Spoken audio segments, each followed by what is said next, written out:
Baik, selamat bertemu kembali dengan saya, Jogi Sidaputar. Pada kesempatan ini, saya ingin mengajak saudara untuk merenungkan bagian dari firman Tuhan.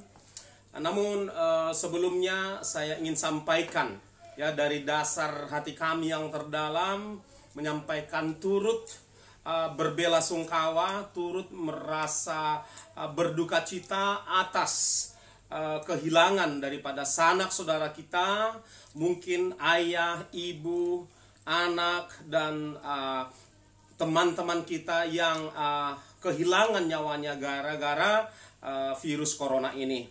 Mungkin kami tidak bisa membantu saudara secara materi, tapi kami ingin menguatkan hati dan iman saudara yang sedang dilanda oleh bencana ini. Baiklah, sementara saya ingin mengajak saudara untuk mempersiapkan Alkitabnya. Ya, saya akan berbagi dengan saudara dari Mazmur 139. Saya persilakan saudara persiapkan dulu Alkitabnya supaya kita sama-sama merenungkannya. Ya, dari Mazmur 139. Baiklah, kalau sudah, saya ingin mengajak kita membaca secara bersama-sama mulai dari ayat 1 sampai seterusnya. Demikian ya, Mazmur 139. Doa di hadapan Allah yang Maha Tahu. Untuk pemimpin biduan Mazmur Daud. Tuhan, Engkau menyelidiki dan mengenal aku. Engkau mengetahui kalau aku duduk atau berdiri. Engkau mengerti firman-Ku. Engkau mengerti pikiranku dari jauh. Engkau memeriksa aku kalau aku berjalan dan berbaring. Segala jalanku Kau maklumi. Sebab sebelum lidahku mengeluarkan perkataan, sesungguhnya semuanya telah Kau ketahui, ya Tuhan. Dari belakang dan dari depan Engkau mengurung aku, dan Engkau menaruh tangan-Mu ke atasku. Terlalu ajaib bagiku pengetahuan itu. Terlalu tinggi, tidak sanggup aku mencapainya. Ayat 7. Kemana aku dapat pergi menjauhi roh-Mu? Kemana aku dapat lari dari hadapan-Mu? Jika aku mendaki ke langit, Engkau di sana. Jika aku menaruh tempat tidurku di dunia orang mati, di situ pun Engkau. Jika aku terbang dengan sayap fajar dan membuat kediaman di ujung laut, juga di sana tangan-Mu akan menuntun aku, dan tangan kanan-Mu memegang aku. Jika aku berkata, biarlah kegelapan saja melingkupi aku, dan terang sekelilingku menjadi malam, maka kegelapan pun tidak menggelapkan bagimu, dan malam menjadi terang seperti siang, kegelapan sama seperti terang. Sebab Engkaulah yang membentuk buah pinggangku, menenun aku dalam kandungan ibuku. Aku bersyukur kepadamu oleh karena kejadianku dahsyat dan ajaib. Ajaib apa yang Kau buat, dan jiwaku benar-benar menyadarinya. Sampai sejauh ini pembacaan firman Tuhan, Bapak, Ibu, Saudara. Sebelumnya kita mari berdoa dulu. Bapa di sorga, kami mau Tuhan, Engkau yang bukakan rahasia firman-Mu, dan olehnya setiap kami yang mendengarkan renungan ini boleh dikuatkan, disegarkan, dibangun, dibentuk dalam nama Tuhan Yesus Kristus. Haleluya, haleluya, amin. Bapak, Ibu, Saudara yang saya kasihi di dalam Tuhan Yesus Kristus, saya perhatikan ketika kami tadi pagi merenungkan firman Tuhan ini, saya menemukan sesuatu penyingkapan, yaitu bahwa Mazmur 139 ini berbicara tentang sempurnanya pengenalan akan Tuhan bagi kita. Saya ulangi, Bapak, Ibu, Saudara, sempurnanya pengenalan dan perhatian Tuhan atas kita. Sempurna dan detail pengenalan dan perhatian Tuhan atas kita. Boleh ikuti bersama-sama dengan saya. Sempurna dan detail. Ya, sekali lagi. Sempurna dan detail. Pengenalan dan kepedulian Tuhan atas saya. Sekali lagi. Sempurna dan detail pengenalan dan perhatian Tuhan atas saya. Katakan amin. Amin Bapak Ibu Saudara. Nah, jikalau kita tahu bahwa Tuhan itu mengenal kita dengan sempurna, memperhatikan kita dengan detail, apakah lagi yang kita takutkan saudara-saudara? Nah, ini dia. Virus corona, kelaparan, ketelanjangan, kesulitan, sakit penyakit, bencana alam tidak ada lagi. Karena kita tahu bahwa Allah yang kita sembah adalah Allah yang tahu sempurna, bahkan sedetail mungkin Bapak Ibu Saudara. Nah, mari kita masuk ke bagian demi bagian firman Tuhan ini. Dikatakan di dalam ayat 1, Tuhan, Engkau menyelidiki aku dan mengenal aku. Nah, kata menyelidiki itu adalah suatu perbuatan yang teliti, perbuatan yang fokus, perbuatan tindakan yang mengamati dengan cermat. Nah, itu dia.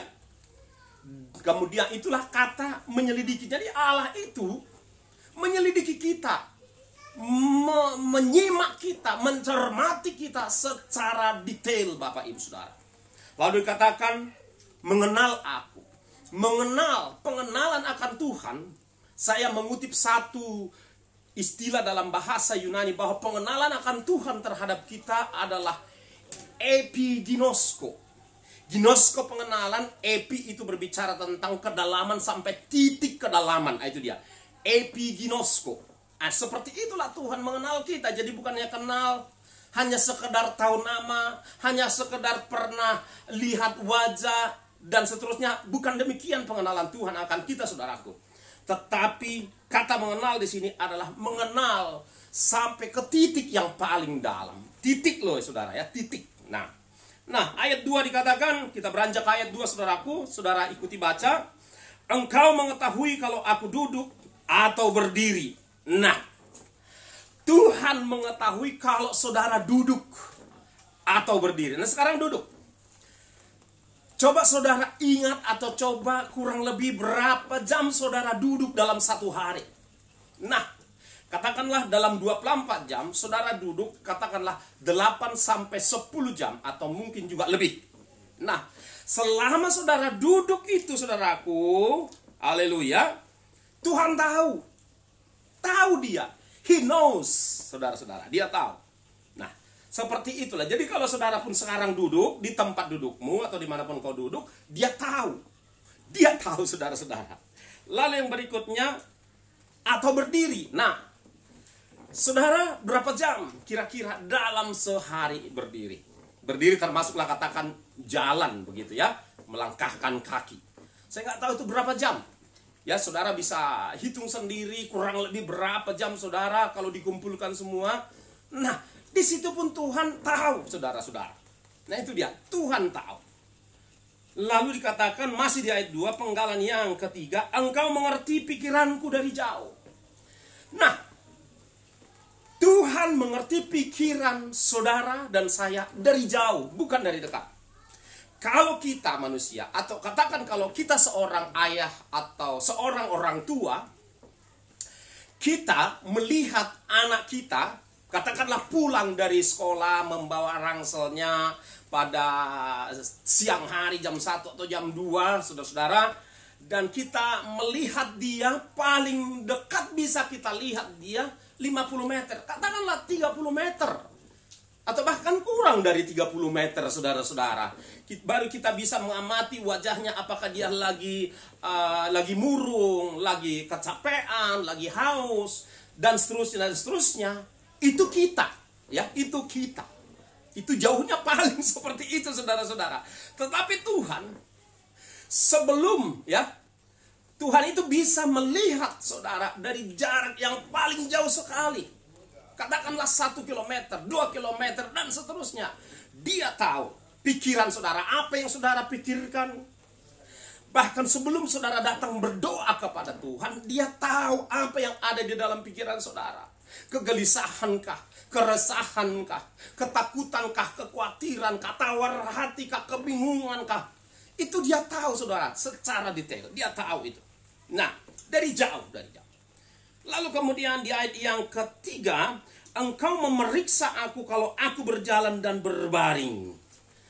Kata periksa diulang lagi nih kelihatannya. Di dalam ayat 3 dikatakan, engkau memeriksa aku kalau aku berjalan dan berbaring. Ketika saudara berjalan, ketika saudara berbaring, Tuhan memeriksa.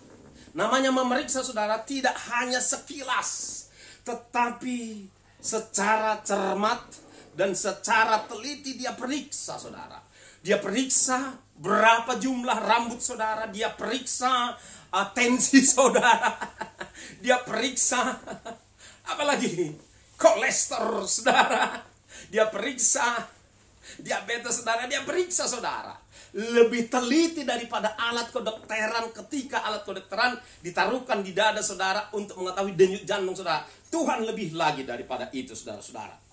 Nah, kemudian dikatakan segala jalanku kau maklumi. Jalan seperti apapun kita, Tuhan maklum saudara-saudara. Dia tahu, dia mengerti ya perjalanan hidup saudara saat ini. Ya. Perjalanan hidup saudara saat ini dia tahu, dia mengerti saudara-saudara. Bukan tidak mengerti. Kalau mungkin selama ini kau merasa tidak ada yang mengerti kau karena engkau sendiri. Tetapi ada satu pribadi yang mengerti saudara. Memahami pergumulan saudara. Jalan hidupmu yang seperti yang kau jalani selama ini. Dia mengerti. Lalu kita teruskan ke ayat yang keempat saudara-saudara. Nah, sebelum lidahku mengeluarkan perkataan. Sebelum saudara berdoa. Sebelum saudara curhat kepada orang tertentu, orang di sekitarmu. Sebelum saudara mengucapkan sepatah kata pun, saudara-saudara, dikatakan sesungguhnya semuanya telah kau ketahui ya Tuhan. Sesungguhnya, indeed. Tuhan tahu. Apapun doa, permohonan, pergumulan, curhat yang saudara ingin sampaikan kepada Tuhan, dia tahu. Itu sebabnya curhatlah kepada Tuhan, jangan kepada manusia, saudara-saudara. Cari wajah Tuhan terlebih dahulu, bersekutu dengan dia terlebih dahulu. Curhat, tumpahkan semua isi pikiranmu, perasaanmu kepada dia, karena dia yang tahu sempurna. Orang cuma bisa dengar, tetapi merasakannya tidak.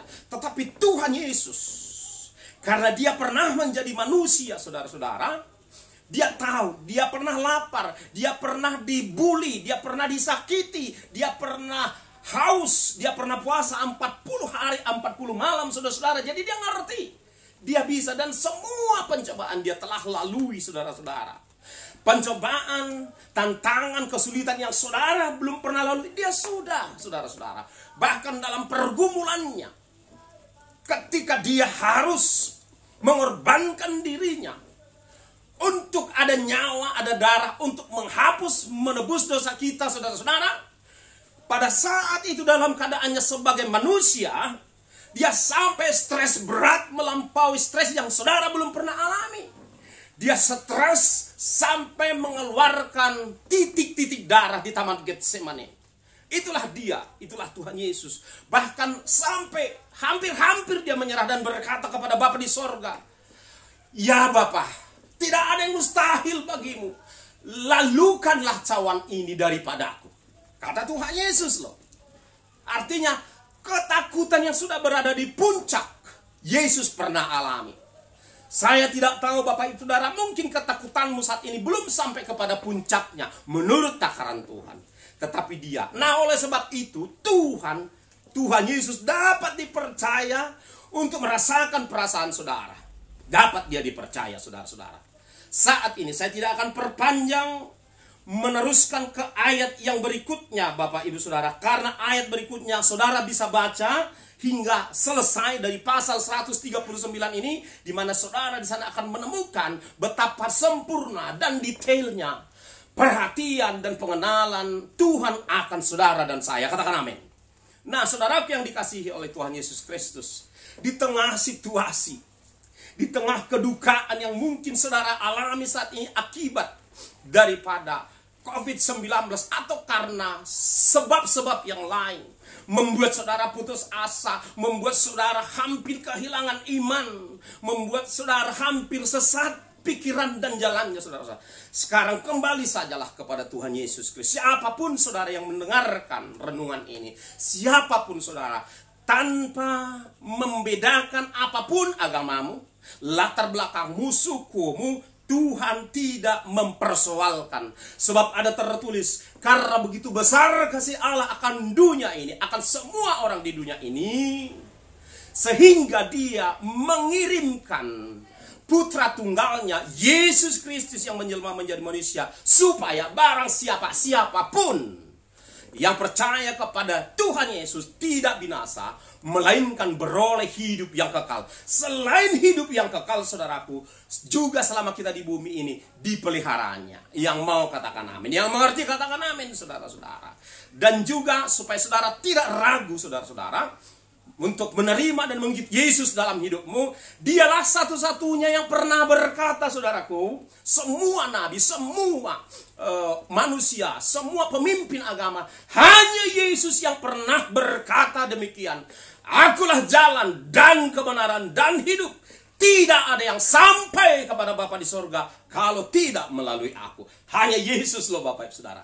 Selanjutnya di dalam Yohanes 13 ayat 13 juga hanya Yesus yang berkata demikian. Dia mengaku demikian.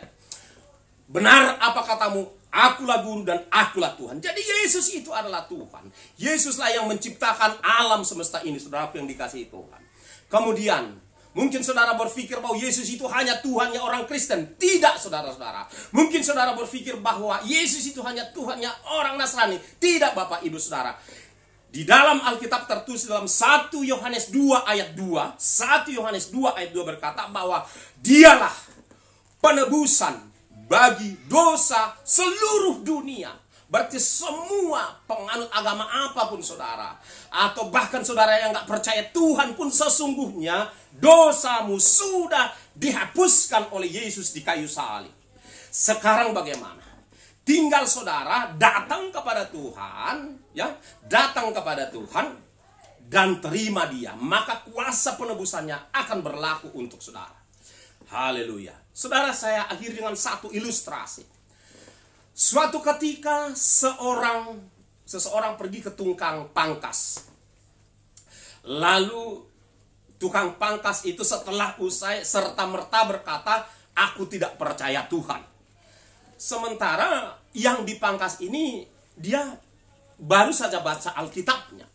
Lalu dia akhirnya berhenti, tidak mau mengucapkan apapun kepada tukang pangkas ini. Tapi mungkin sesuatu sedang berjalan di pikirannya. Ada sesuatu yang dia pikirkan.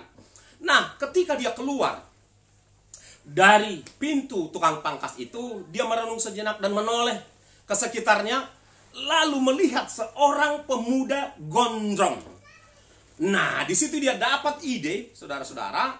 Dapat ide dia. Lalu diajaklah anak muda ini masuk, ya, ke dalam ruang tukang pangkas ini, lalu dia berkata begini, Pak, tidak ada tukang pangkas, katanya. Tidak ada tukang pangkas itu, tidak ada, katanya.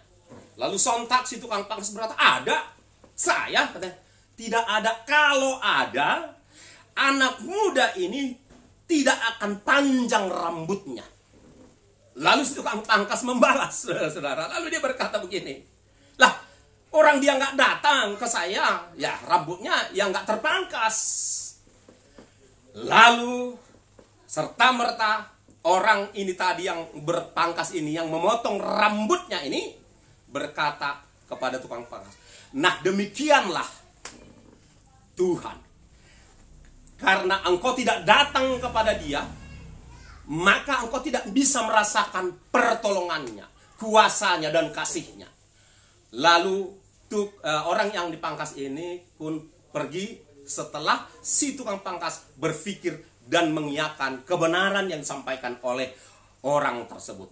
Nah, demikian juga saudara-saudara yang selama ini mungkin ragu, saudara mungkin ateis, atau mungkin saudara seorang Kristen tetapi main-main tidak serius dengan Tuhan Yesus. Ini saatnya saudara untuk sepenuhnya percaya kepada Tuhan dan terima Dia saat ini.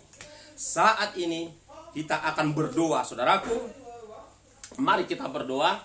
Pertama saya ingin berdoa, haleluya, untuk saudara yang mau terima Yesus. Nah sekarang, ambil keputusan saat ini, buka hatimu, buka hidupmu, undang Dia masuk dalam hatimu. Ikuti doa nih. Taruh tanganmu di dada boleh, angkat tangan juga boleh. Katakan, Bapa di sorga, ulangi sekali lagi. Bapa di sorga, di dalam nama Tuhan Yesus, aku mengambil keputusan saat ini untuk percaya kepada Tuhan dan mengikutnya seumur hidupku. Tuhan Yesus, masuklah dalam hatiku. Tinggallah dalam hatiku. Menjadi Tuhan dan juru selamatku pribadi. Bapa di sorga, tuliskanlah namaku dalam kitab kehidupan di sorga. Roh Kudus, tuntunlah aku untuk kuat dan taat melakukan firman Tuhan, mengikut Tuhan. Terima kasih Bapa yang baik. Terima kasih Tuhan Yesus. Dengan demikian, aku sudah menjadi anak Tuhan dan aku beroleh hidup yang kekal. Yang percaya, katakan amin. Nah sekarang, saudara-saudara, perhatikan. Saya ingin mengajak saudara untuk berdoa sekali lagi, namun sebelumnya kita akan memuji Tuhan. Saudara yang butuh doa,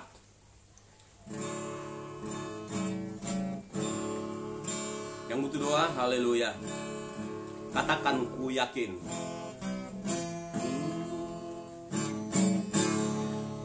Ku yakin saat kau berfirman, menang saat kau bertindak. Hidupku hanya ditentukan oleh perkataanmu. Ku aman karena kau menjaga. Ku kuat karena kau menopang.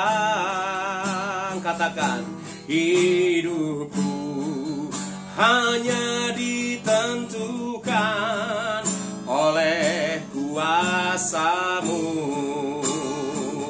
Bagi Tuhan tak ada yang mustahil. Bagi Yesus tak ada yang tak mungkin. Mujizatnya disediakan bagiku. Ku diangkat dan dipulihkannya. Sekali lagi, bagi Tuhan tak ada yang mustahil. Bagi Tuhan tak ada yang tak mungkin. Mujizatnya disediakan bagiku. Ku diangkat dan dipulihkannya. Ku diangkat dan dikuatkan. Ku diangkat dan dikuatkannya. Ku diangkat dan diberkati. Ku diangkat dan diberkatinya. Kita berdoa saudaraku. Mari pejamkan matamu. Kita berdoa saat ini kepada Tuhan. Buka hatimu dengan sungguh-sungguh. Haleluya. Katakan. Bapa dalam sorga. Ikuti saya. Bapa dalam sorga. Saat ini aku sungguh merasakan bahagia. Karena aku mendengarkan firman-Mu. Aku sudah dikuatkan. Aku sudah dihiburkan oleh firman Tuhan. Mari Tuhan, Engkau terus memelihara hidupku. Engkau yang memberkati seluruh kebutuhanku. Engkau yang melindungi aku dari sakit penyakit, dari virus apapun Tuhan. Tuhan, Roh Kudus teruslah memberi kekuatan kepadaku, kepada keluargaku, kepada sanak saudaraku. Sehingga kami akan tetap kuat di dalam Tuhan. Bahkan hingga Yesus datang kali yang kedua pun aku tetap setia mengikut Tuhan. Karena aku tahu Tuhan sekali-kali tidak membiarkan aku. Tuhan Yesus sekali-kali tidak meninggalkan aku dan seisi rumahku. Terima kasih Bapa yang baik. Terima kasih Tuhan Yesus. Saat ini aku menerima kesembuhan, aku menerima kekuatan, aku menerima penghiburan, aku menerima perlindungan yang sempurna yang daripada Allah. Di dalam nama Tuhan Yesus Kristus. Haleluya. Yang diberkati Tuhan, sama-sama kita katakan amin, saudara. Katakan amin. Haleluya. Sampai jumpa, saudaraku. Shalom.